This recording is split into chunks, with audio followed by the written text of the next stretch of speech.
There we go. So we are to the PDE.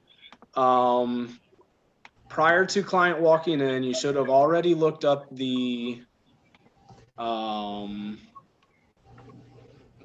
intake screener form and known why the client's walking in. You should know their payer source, and you should maybe look through any other document library type stuff, see if there's more information there.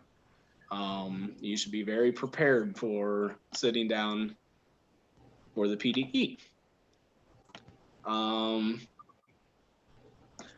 So just so you guys know, this training PDE that I provided for you guys, I wrote down different questions that I ask kind of in my head or how I want to phrase things for clients as I'm sitting there trying to gain information here. In the interest of time, I'm not going to go over this whole thing.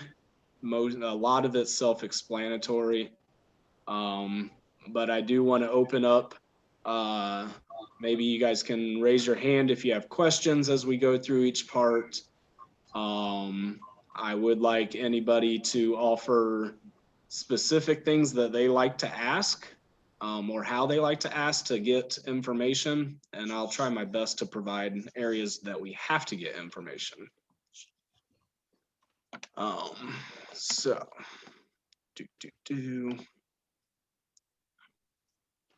let me get where I'm going here.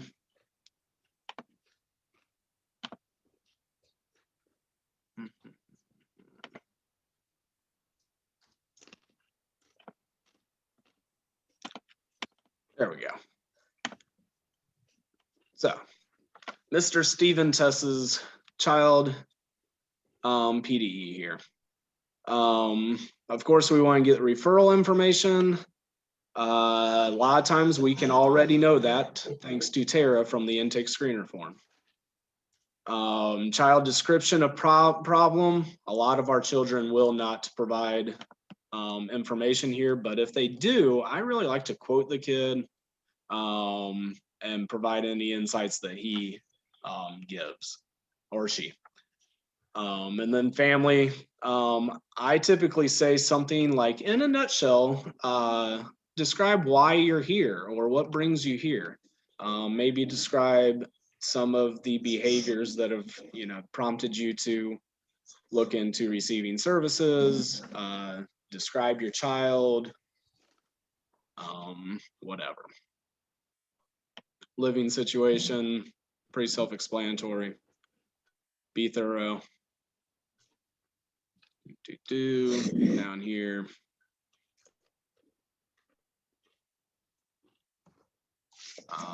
As I'm skipping over, I guess we'll go page 3 here. Please speak up since I can't see all of you guys. Does anybody have any questions on page 3? Anything that's come up or any confusions?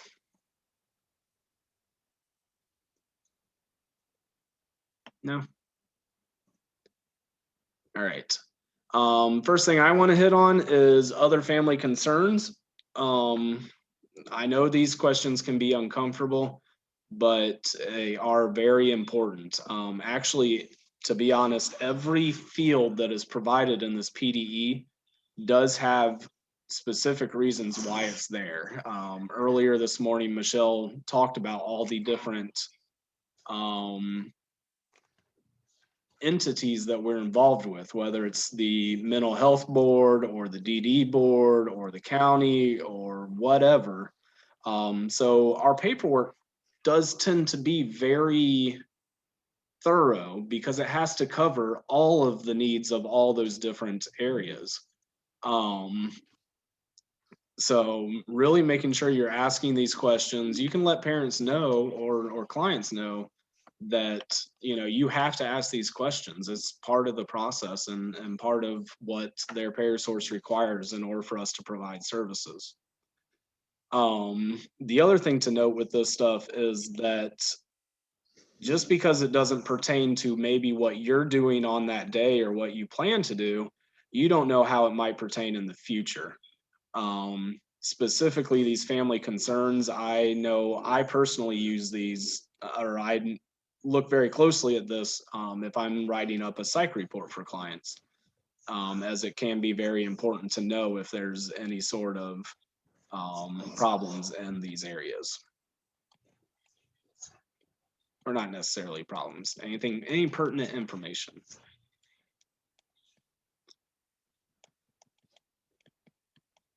Next, what we call the so quick form, because it's so quick in finding information for our kiddos.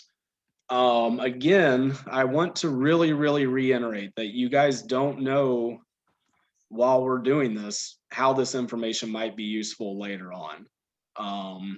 So really being thorough and understanding both the client's strengths as well as their limitations can really outline how, you know, another service provider directs their treatment, or maybe even connecting medical necessity for something that we might be doing on down the road.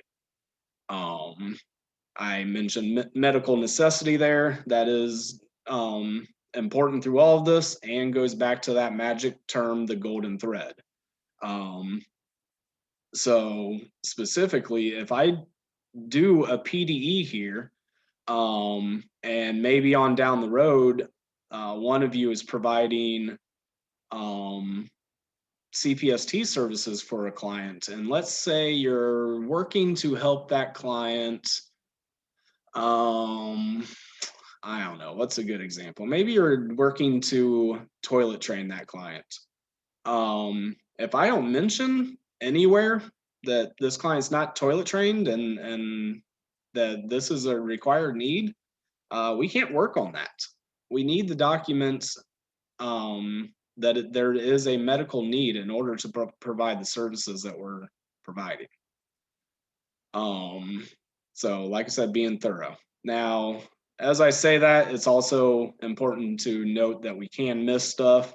So that's where Pde updates become important. If there is something, if maybe you as QMHS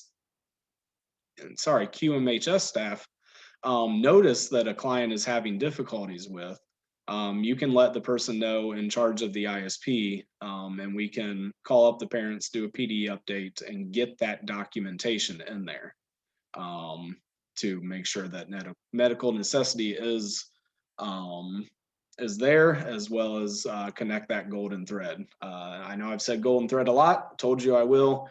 But it continues to be that ongoing from the first page all the way through our service that we have it documented. We're showing the medical necessity, and we're showing how every document and every service is connected and why it's important to the overall treatment of our clients. The services that we provide are very unique because they are extremely individualized for the client, which is very important for what we do.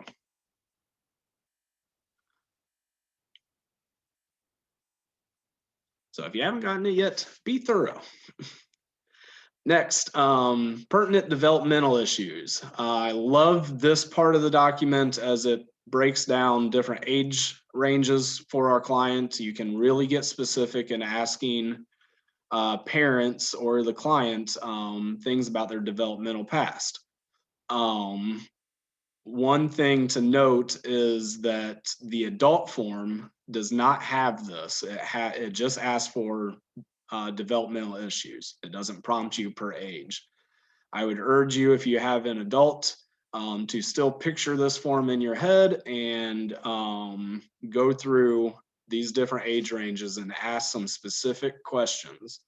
The more specific you can get, the better information you'll get. Also being very aware of time spans when you should develop different skills and different abilities is very important, as you can ask in those times if they met those milestones or not. Again, if they are later referred for a psych eval, this is very important, especially as a child gets older. maybe a child's 15, 16, 17, this document can follow them. Maybe we filled this document out when they were 4, but now they're 17 and looking for something else.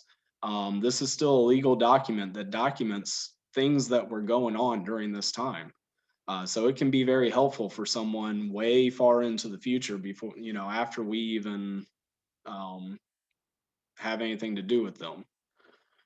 So I know our psych testing team will really let you know. We'll get, a 35, 40-year-old and that's curious if he has autism. And we ask if he has any previous documentation of maybe some areas that they were behind in growing up and things like that. And a lot of people don't have it.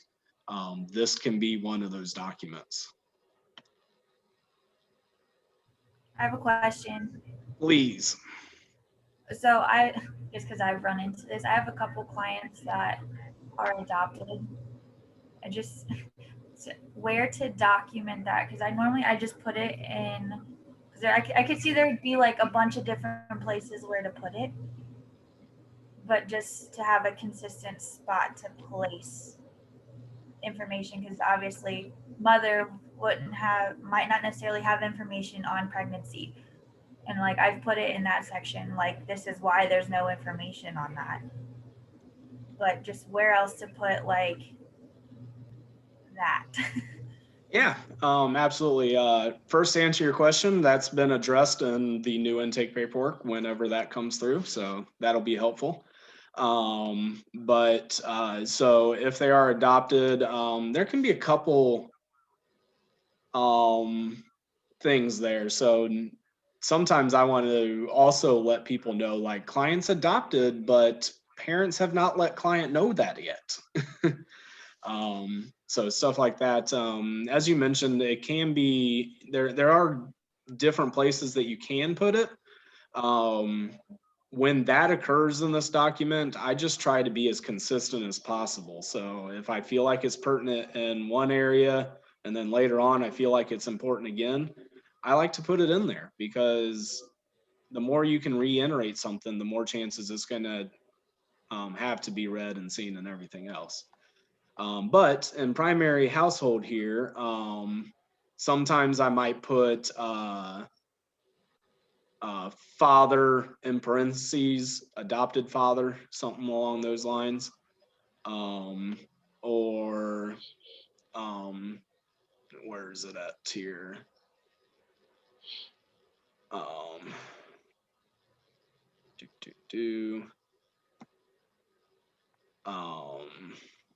I think sometimes I'll just kind of jot it down here for other family members listed, just to have somewhere to have it noted.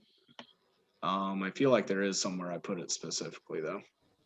I've hit that other box on like the custody parenting plan Yeah. before, but just because one, I have an aunt that's guardian, so that's where it made the most sense in that situation. Yeah, I mean, really anywhere you can put other and then describe why you're clicking other is going to be helpful. I will also on the developmental stuff, maybe mother does not have information on pregnancy due to client being adopted. Sometimes I have to be as specific as determining bio parent versus adoptive foster parent, grandparent. So I have information per like the grandparent about bio parent. So I'm differentiating all of the above parties. In that I've even had times where I've had to identify that client specifically calls his grandmother his mother. I find sometimes it's helpful in the developmental section too, because it kind of puts in context like when they were adopted. And so it contextualizes a little bit with like, oh, they were adopted. And then we started seeing some of these behaviors, or kind of how long they've been with their adoptive parents or their foster parents in context of kind of their development and their lifespan. Absolutely. Yeah, if y'all want a good summary of developmental milestones, the CDC has that on their website. There's also an app, and it runs from birth to age 5. And it will it highlights what most children can do in terms of social, emotional development, language, motor control, and those kind of areas. But it's really helpful, especially for those younger kiddos that we tend to assess. Yeah, thank you. That's an excellent resource. And yeah, like I said, specifically asking things, because if you just ask, did your client or did your child meet developmental milestones between, you know, ages 2 and 4? You might get a yes or no, or you might get someone's not even sure how to answer that or whatever. So knowing those areas and asking specifically, you know, did they learn to speak? How many words? Did they learn to walk? And then even later, you know, when did they start using utensils? Obviously, a lot of people are not going to remember that exact date, but you can start to get a feel. And the more examples that you have of specific questions can also lead parents to start thinking about other areas that you're trying to explore. And once again, understanding that this document's not just for the services that you're trying to provide right at the moment, but it might pertain to something later on. So being thorough.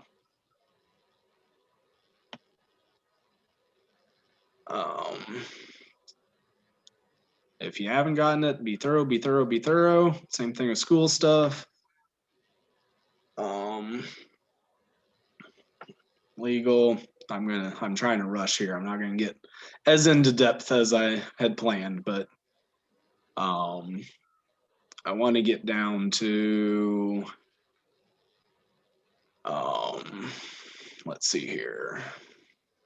Medications. Oh, sorry. Let me go back one more time to developmental stuff. I keep on talking about this magical intake paperwork that we're coming up with, but it does break down questions for specifically what our team might be interested in learning, what the speech team might be interested in learning, what OT, you know, all of our different service providers. It does have sections that have questions to answer there. So I know I'm thinking specifically for the speech team, it does, Stoney, I'll get to you in just a second. It does break down when did they start talking, how many words, and I think it even asks some specific, you know, if they were able to say this versus that or whatever. Stoney? Yeah, I was just gonna ask a question about the intake paperwork. Is the goal for us to have that new intake paperwork like a day or so in advance so that we can look over it before the PDE? Yep. Okay. Yeah, I really advocated for that. And I think that's where we're really getting into this client portal. So we might not have that new intake paperwork until we get this client portal stuff. But that's the idea is, again, back to me saying, you know, if we can enter that PDE with already knowing so much about the client, that family is going to feel so much better. Yeah, that's definitely the hope to at least know it. You're probably not going to be able to fill it in the PDE, so you might have to go back and complete some of the PDE. Excuse me, a little bit later, but yeah, we want to have that background information. Medications. I will be the first to admit that this is where I really fall off. I'm good at asking if the client is currently taking any medications and what they are. But this prompt right here, asking the name, the rationale, the dosage, the route, the frequency, and the response to their medication. those are all Medicaid required things that we need in this document. Or at least we need to ask. Sometimes parents don't know the answer. Specific, if they don't know the medications, we will need to go back and fill this out when they provide us that list. If they go home and, you know, email us or whatever. But I'll tell you, I'm not very good at the rationale, dosage, route, and frequency. So keep that prompt in mind, please.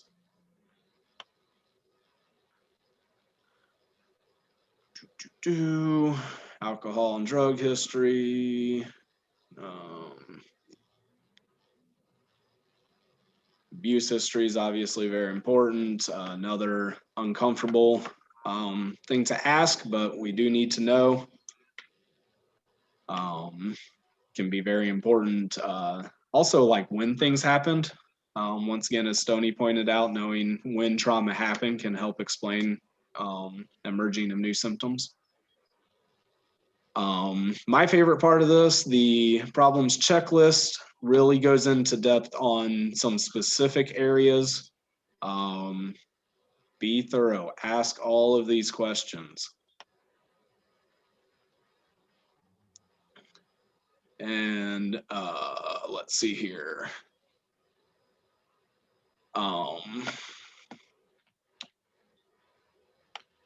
Right here's where we want to make sure that we're documenting if the client is not toilet trained or if he's having any other toileting issues, bedwetting, things like that. We want to make sure that's documented somewhere. And then there's also, there's a requirement that we don't have a prompt in here for. I'm not sure if I wrote it or not. Let me see. Yeah, so I did write it in here. We don't have a prompt, but we are required to ask about past restraints. If the client has been in past restraints before, physically restrained in a school or at a hospital or whatever the case is, we are supposed to specifically ask about that. And unfortunately, this form does not prompt us to do that. So try to keep that in mind. Medical, we want to make sure we really explore surgeries and brain injuries are some things that I can forget sometimes. This is an important spot to document allergies as well. And I will tell you some of the other changes with CareLogic is we do have a new allergies tab that we're working on sometime in the future. The ECR will actually have a place to red flag us if a client has allergies. So that'll be a nice change here in the future.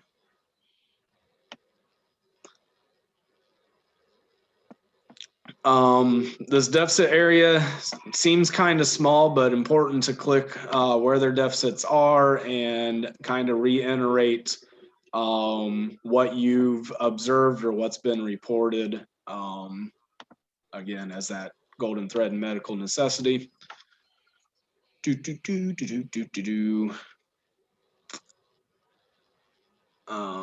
Past attempts to harm self or others, important area. I'm sorry, I know I'm rushing. This section here, the behavioral, the services that they are seeking, typically we want this in the parent or the client's words. So this isn't necessarily our professional opinions or anything like that. We want to know why what the family's seeking and maybe even why they're seeking it. Again, we can already find this information on the intake screener form. And then get through all this narrative stuff we got to fill out. We get to the treatment recommendations and needs. Actually, there we go. This is where we are going to provide information of what we are referring, which we'll get to our service referrals here in a little bit. But given the information that we have documented in this PDE, we want to make sure we are referring for services that are going to help this family. That can range from a plethora of things. One thing I like to mention is that it can be something such as like medication management. We don't offer medication management, but we want to let the family know that we think that's a recommendation that would be helpful for you. You can really honestly write anything that you would recommend treatment wise to be helpful for a client. But what we do use this for is to recommend services specifically that we provide to help them. We do want to try our best to label things as their technical terms. So as Michelle mentioned, counseling is technically called psychotherapy. So we want to try our best to refer for psychotherapy, not counseling services. And then providing a description of what that service would address is going to be another layer of that golden thread and medical necessity. It's also going to help out questions later. So if I get this client, if I get a referral from somebody assigning this client to me for providing counseling services, I can already know, okay, we're supposed to be addressing symptoms of autism, and specifically for this client, they're having some social and communication deficits. So you're already trying to communicate to whoever that next step is, why you're referring that service. So here I maybe didn't do as good of a job. Behavior consultation services aimed at providing behavioral services within the home.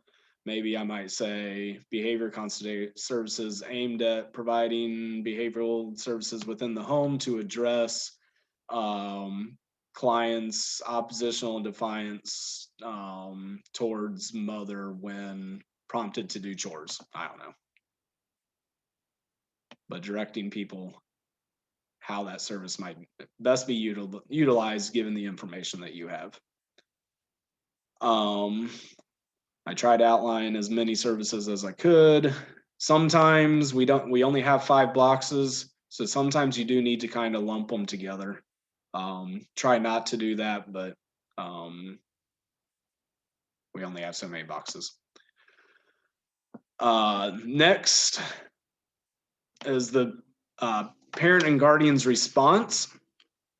Here we want to specifically say what their response is to the recommendations. If they agree to the recommendations, we want to specifically say each service that they agree to. And then the next step would be if they do not agree to something, why they don't. We really don't want this. I don't want to fill out that I recommend speech and then speech reads this and say, well, you recommended speech, but you didn't refer it. Why is that? And 3 months from now, I'm not going to be able to answer that question. I should say something like parents disagree with speech services because client is already receiving speech from another provider. Or parents do not wish to start behavioral consultation services within the home right now because they are feeling overwhelmed with all the services that they're already getting at school. Whatever it is, it can help communicate to other people and answer questions that might arise later. And I think that concludes the document, or as fast as I can go through that document. Questions? I can see you guys again. Did I bore you guys? Thanks for sitting through it. I just know we haven't gone over that for a while. And specifically for the QMHS staff, I think it's helpful for you guys to know where to find this information. Especially if you're looking at a kid and maybe they're presenting new behaviors. You know, has this been documented in the past, or do I need to bring this up to a supervisor or whoever in order to get maybe the ISP changed so that you can address those symptoms or whatever it is. But the big thing is that those symptoms need to be present in that document in order for us to refer for services. So if I go through that whole PDE and I don't say a single thing about problems with speech or communication, I better not refer for speech services because it just won't make any sense. There's no medical necessity documented there. All right. Who could use another bathroom break? All right. See you guys at 2:40.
All right, as people start bouncing back here.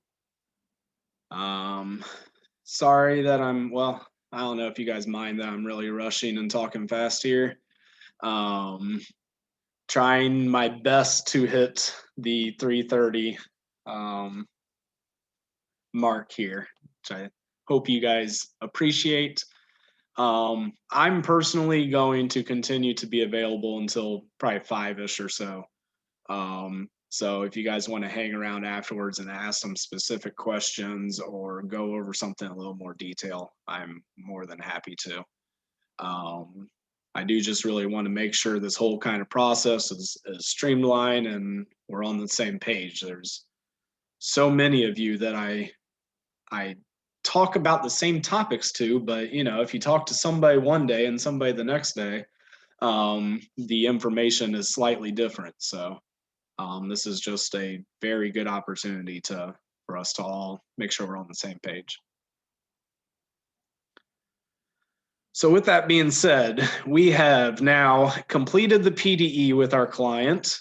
The PDE offered us so much excellent information about the client and guided us on where they're having trouble. So we need to have thorough understanding of what services we offer and how we can help them.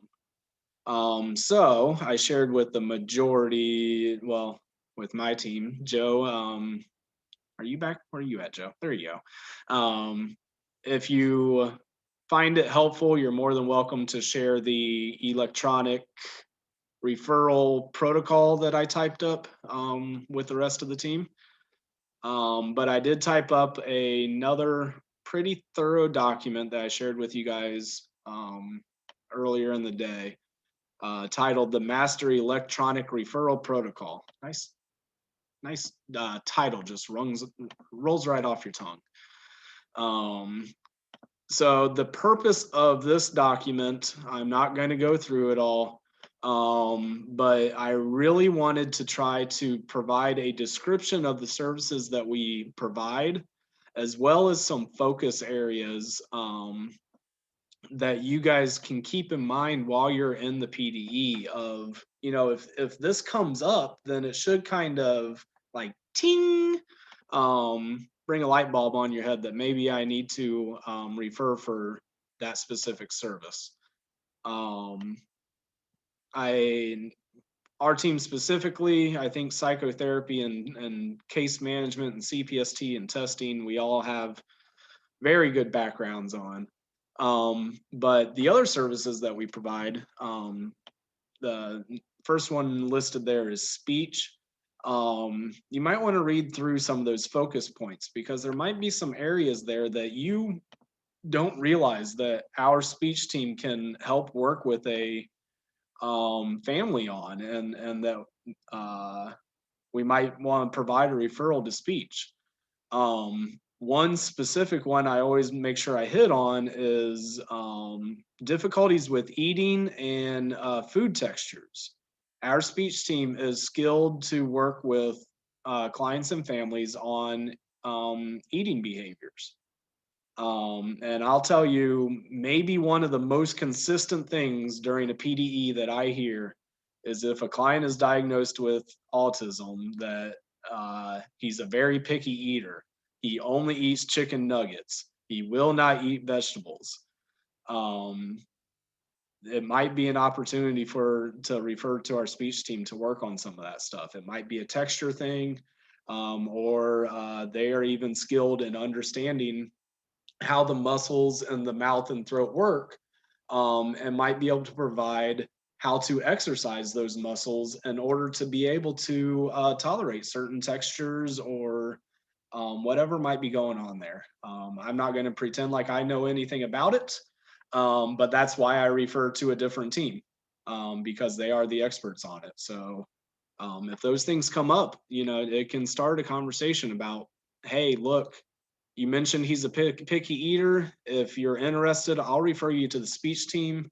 They'll meet with you. They'll assess him. They'll tell you a direction that he might be able to go, or how they might be able to help, or whatever.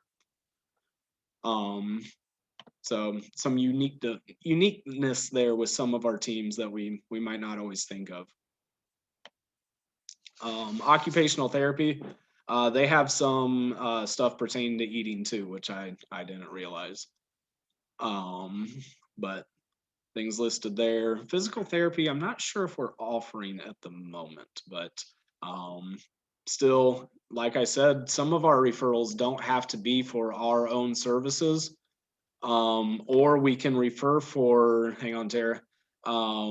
We can refer for services, but we might not be able to provide them. So I might feel very passionate that this child needs speech services, and I refer to our speech team. They meet with the child and maybe they can't provide it because of the payer source, or maybe it's a specialty that they're not skilled in.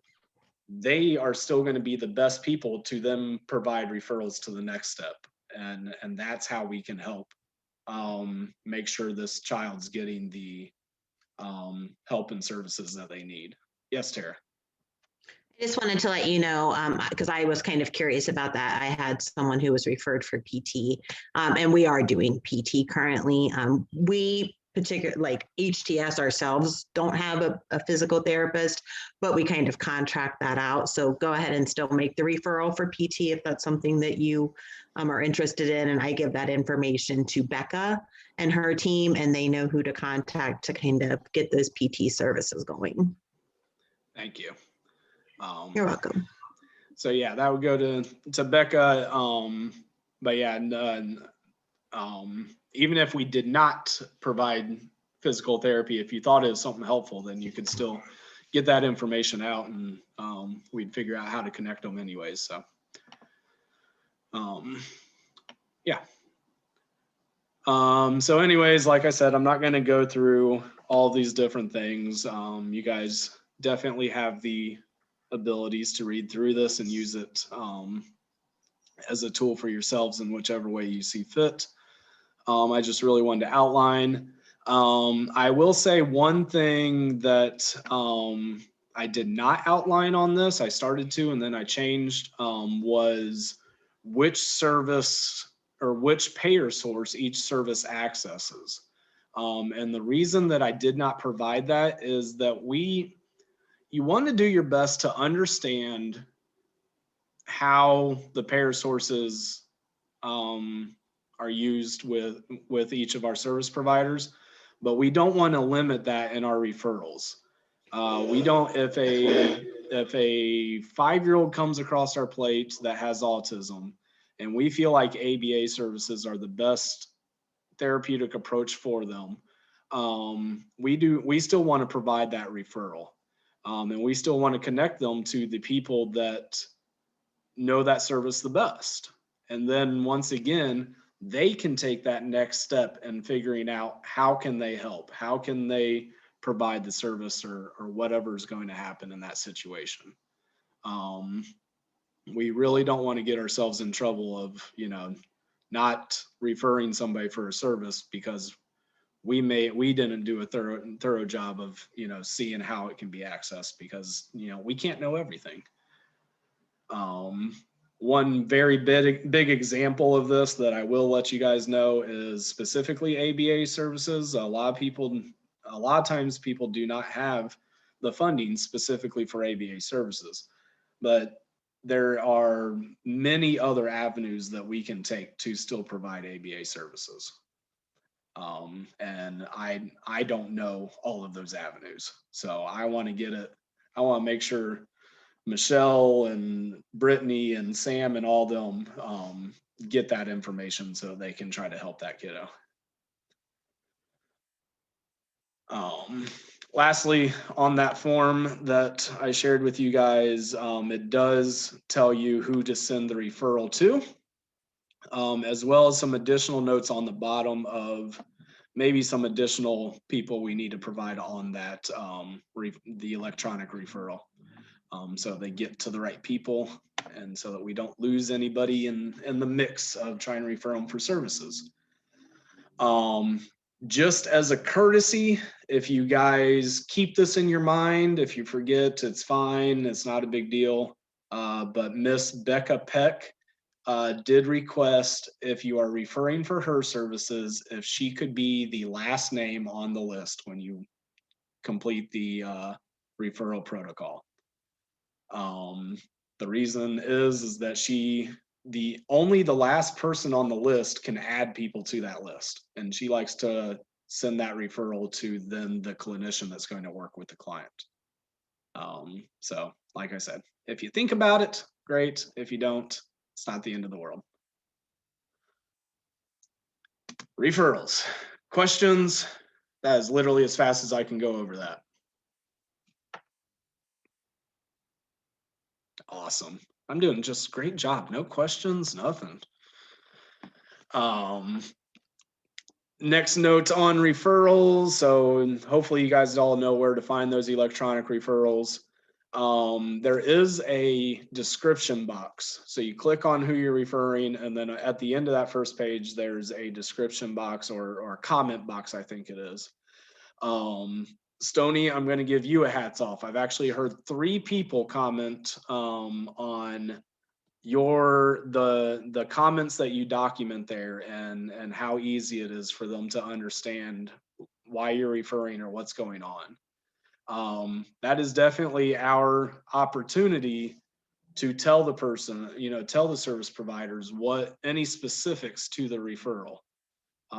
Specifically for Stony's, I think it was a speech referral that the parent wanted to supplement or combine speech services because the child was already getting it elsewhere, but they wanted additional stuff. So that's helpful information to know.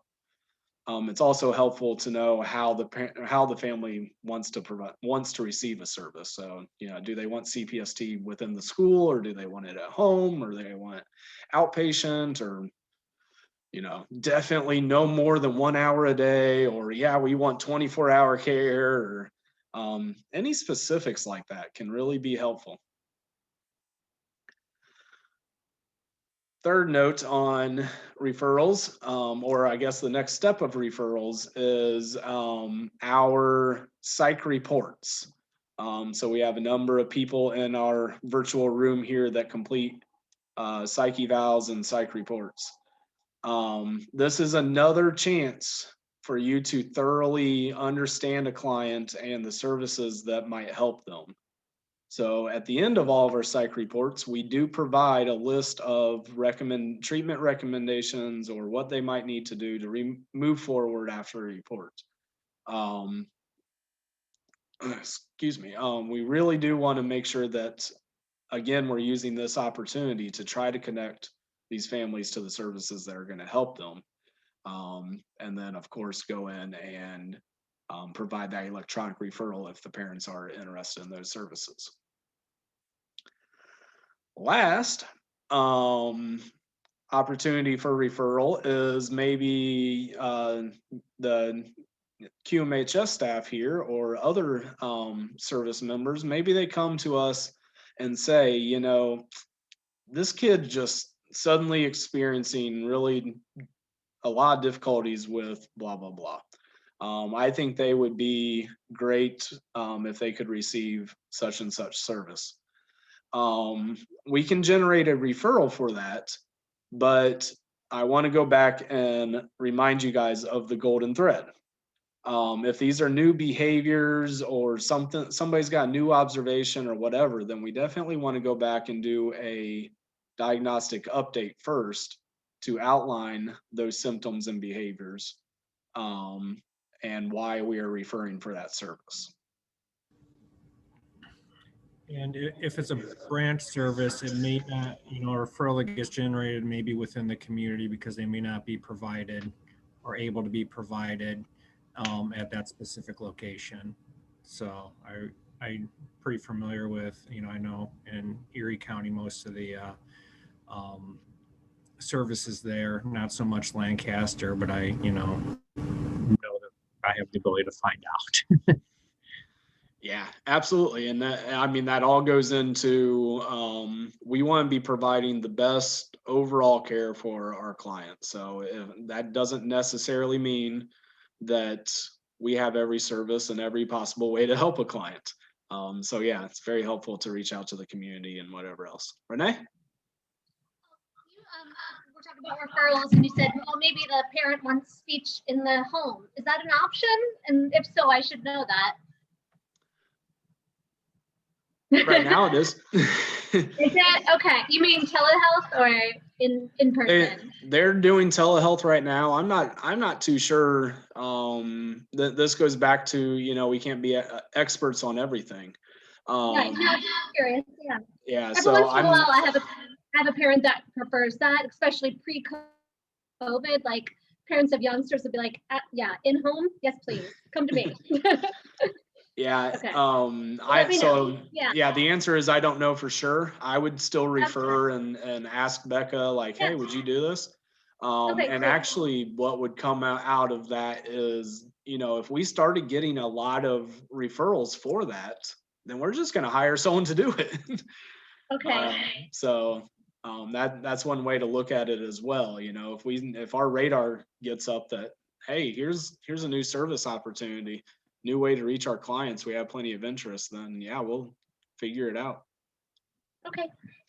Thanks. So that's referrals. Let's make sure I hit on everything with that.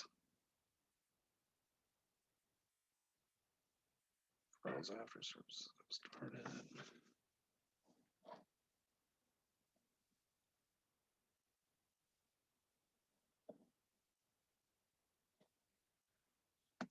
Feel like there was one more thing with referrals, but I can't remember what. So, oh well, we'll move on. Let's see here. So I'm not going to actually go into the document here, but once we refer to services specifically for our team, one thing that we continue to assist in is CPST and TBS services, which that one I can safely say is only if they have Medicaid. So that is the one financial provider, I guess, that we can be sure of. Either way, you can't refer for CPST and TBS services if they do not have Medicaid. And if they do have Medicaid, then we should really be teaching the families about CPST and TBS services and how it can be utilized. But in order to provide those services, we need to produce an ISP, which is an individual service plan. Hopefully you all know exactly what those are and exactly what they look like, and where to find them. There is, back to the Stephen Tess test client, there is an ISP that I created there. If you guys are interested in exploring that, I tried my best to do the same thing that I did with the PDE, but the format of it didn't make it very easy on my life. But the ISP is our next step in the golden thread. It should absolutely have connections to all of the symptoms that were presented in the PDE, and it shouldn't have anything new or different that is not in there. So the first step would be that we cannot treat a diagnosis that the client does not have. We diagnose them through the PDE. So if they're diagnosed with autism, I cannot treat an anxiety disorder. That would need to be documented in the PDE, and then we would address that. All of the goals and objectives outlined in that ISP should be connected to the symptoms of that disorder. I hope you guys all know this, so I'm going to move on from that. The biggest thing, if you're writing up an ISP, to know is that I believe Dr. Michael Wagner over there did an amazing job of creating some click boxes and drop downs for a lot of the goals and objectives. Those are meant to be prompts for you. They are not meant to just click them and move on. You need to edit those. The ISPs need to be extremely individualized. and specific to the client, to the best of your abilities. So adding some information in there, being a little bit more specific on what you're working on or how those ISPs are going to address the symptoms is what we're looking for on those ISPs. Anything else with ISPs?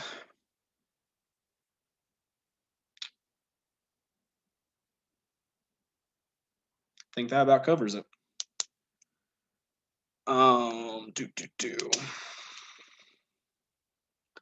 So that's the ISPs.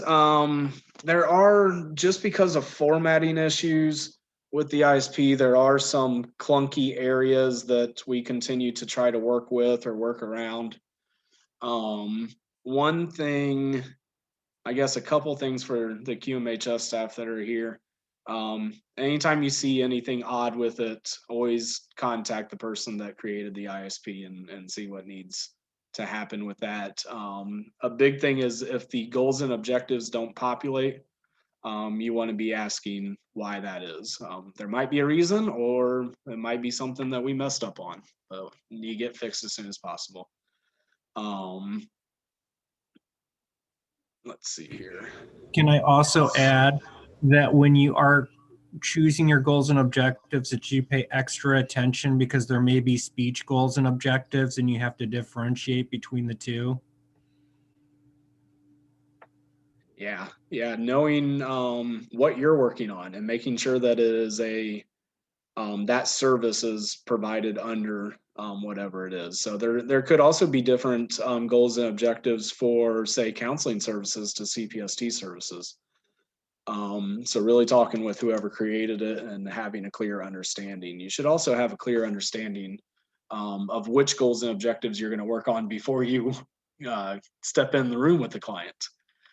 So that's very important. Also, what I was going to go into is, I believe it's the objectives. No, yeah. Under the objectives, if you actually go into the ISP and pull it up, there's a frequency tab that we have to fill out. And it's very, very difficult. It's one of the areas that we kind of work around the best we can.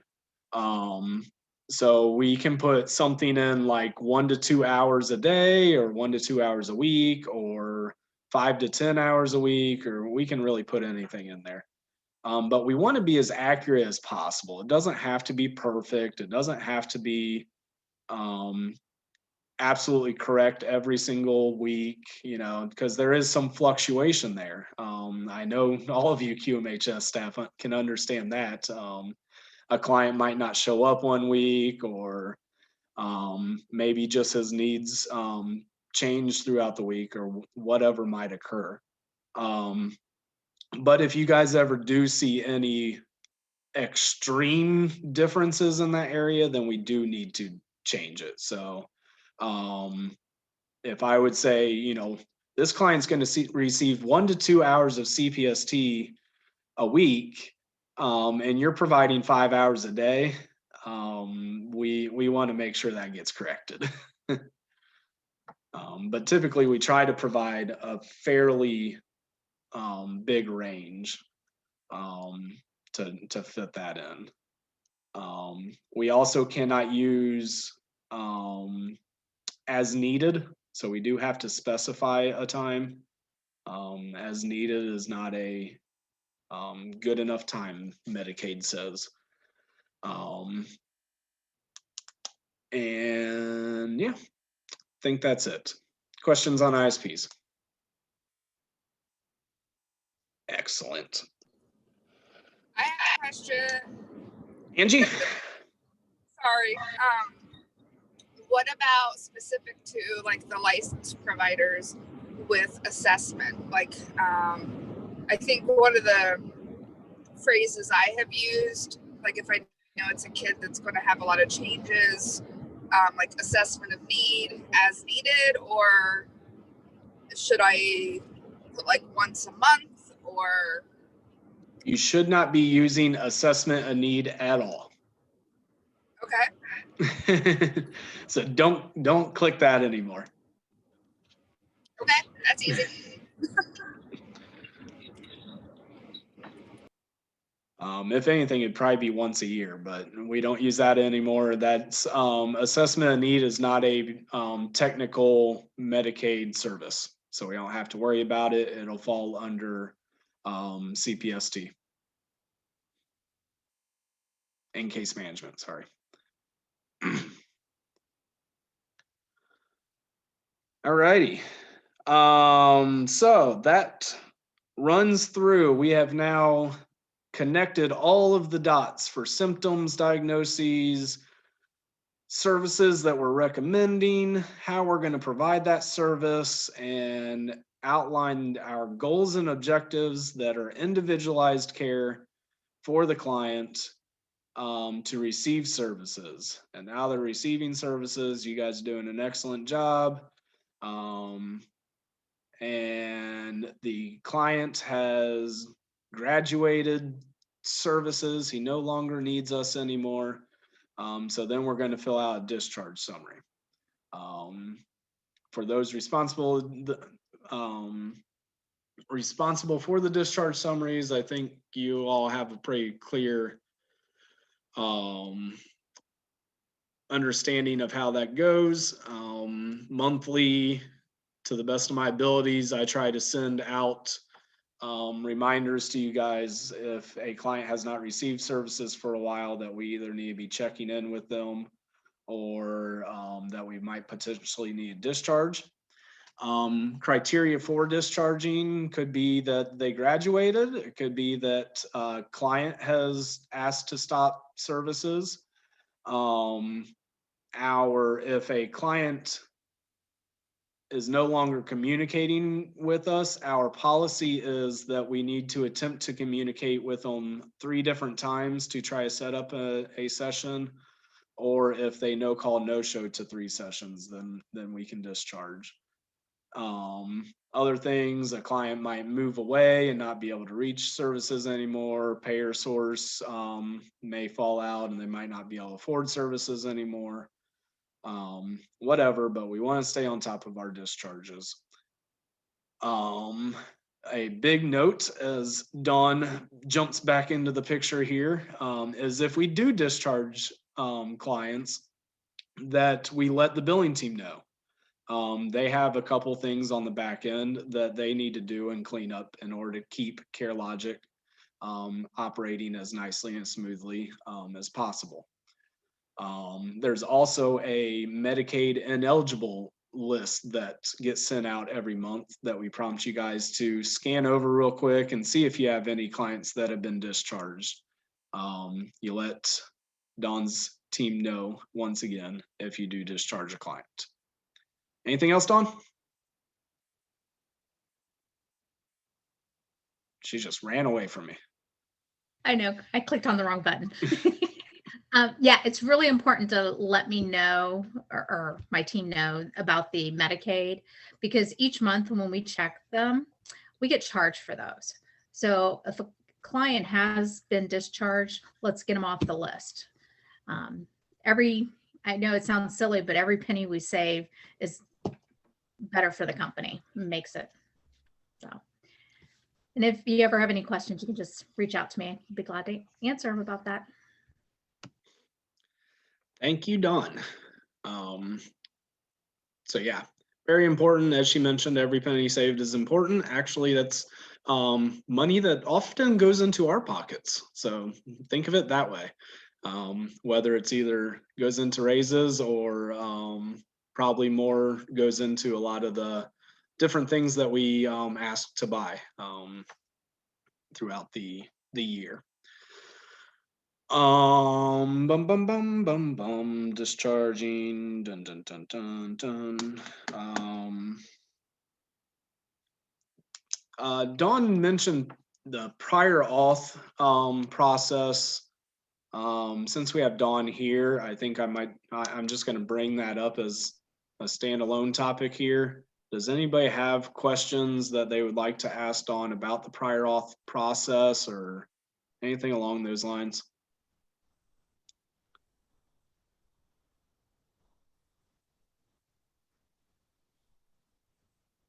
everybody's staring at the clock saying, I don't want to ask a question. We got 15 minutes left. And I will let everybody know that a lot of the insurance companies are asking you to do the prior auth. It's really a predetermination in a lot of cases, but they want to talk to the clinician and see what's going on with the client to make sure that they're not paying for additional services that aren't needed.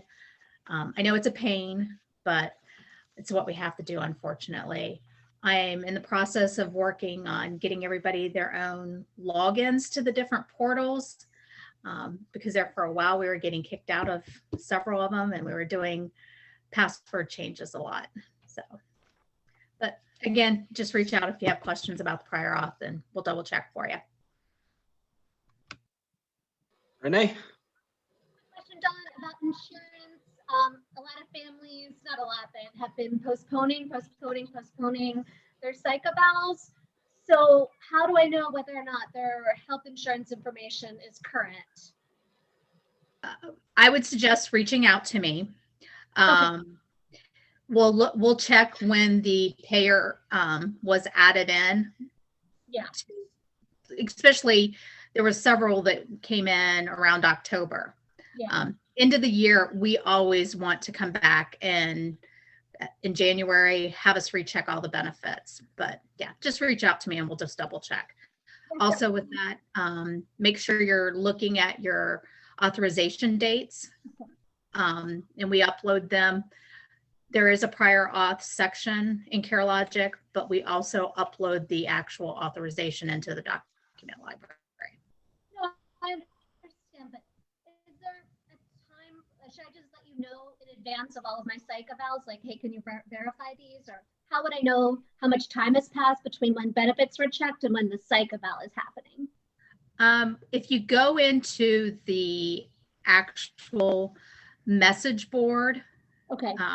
like where it says about the copay, Yeah. deductible, all that good stuff, if you click on that, it'll open up to another screen and there'll be a date there. Timestamp. Okay, so what's a good time frame? If it's like 2 months old or 3 months old, when should I ask you to rerun benefits? I would say over 2 months. Cool, thank you. Okay, yeah, I All don't right. want to pick up everybody's time, but thanks. No worries. Something I've been meaning to ask. Thanks. Yeah, and I'd say a big thing too with those prior auths, as Dawn mentioned, make sure you pay attention to the time span that they give you the prior auth, as we have had a lot of cancellations and COVID related issues. I think when it's come up, we have not had any issues, knock on wood, and hopefully I'm right that we've contacted whoever's provided the prior auth and asked for extension, and they're very understanding. But obviously we don't want to provide a service that we don't have authorization for. Correct, because if we don't have that authorization, we won't get paid, and I don't like writing things off. Absolutely. That's prior auth process there. And then I also wanted to mention specifically for our psych evals, please remember to, or try your best to remember to upload those psych evals into the document library, as well as you can do a quick Pde update to update their diagnosis if there's a change. And a Pde update would be important if there are significant new symptoms or something along those lines that's not provided in the original Pde. I would say if there's a change in diagnosis, that's probably the case. But also if it's a fairly minor update to their diagnosis, I think CareLogic still has does it still have the diagnostic change? I'm not gonna look right now. There was a tab to provide a new diagnosis, but, and of course your psych eval would provide the golden thread medical necessity information for that change of the diagnosis. But we just want to make sure we're doing that. Yeah, Tess. Did we have like a document that had links to where we go for each of the insurance companies for the prior auths at one point, or am I just imagining that? Dawn? What was it that you're asking? I'm sorry. I couldn't remember if at one point we had sent out like a document that had the links to which website you go to for each insurance companies, or Renee saying no. Okay, because I don't think so. It's just I could probably come up with something for that, but usually like UHC is UHC unless it's Optum, but I can put it on my to-do list. I think Yeah, actually maybe Tara, did you help out with this at one point? I was thinking maybe we are uploading the prior auths and contact information onto I the feel like drive. there is something on the drive that, yeah, I will share with everyone what I created. There is a spreadsheet on the drive. I won't share it until Monday, but I will share that with you guys for everyone that it would be pertinent to. So I don't have all of them, but I have the majority of the ones that we use. So I'll send out that information to everyone. Hey, Tara, why don't you send it to me first so we can make sure? Because Okay. like Medical Mutual doesn't use Medical Mutual anymore. They use NavNet. So I don't know if you have that information or not, if you don't mind. It's probably not up to date. I was actually wondering if it disappeared on when we switched emails. But yeah, that can be something that we can all actually work on contributing to too. If hey, this was the prior auth and I didn't see it in here or something, you can upload it into that, help each other out. Tara and Dawn, I do want to say thank you for all the hard work you do on prior authorizations, because I remember a time where we had to do that on our own and it was awful. You're welcome. Yeah, that's up there in one of the duties that I absolutely cannot stand.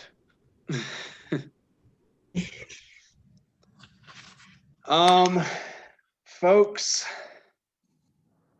I'm out of breath and I'm looking through my different notes here to make sure I didn't cover or didn't miss anything.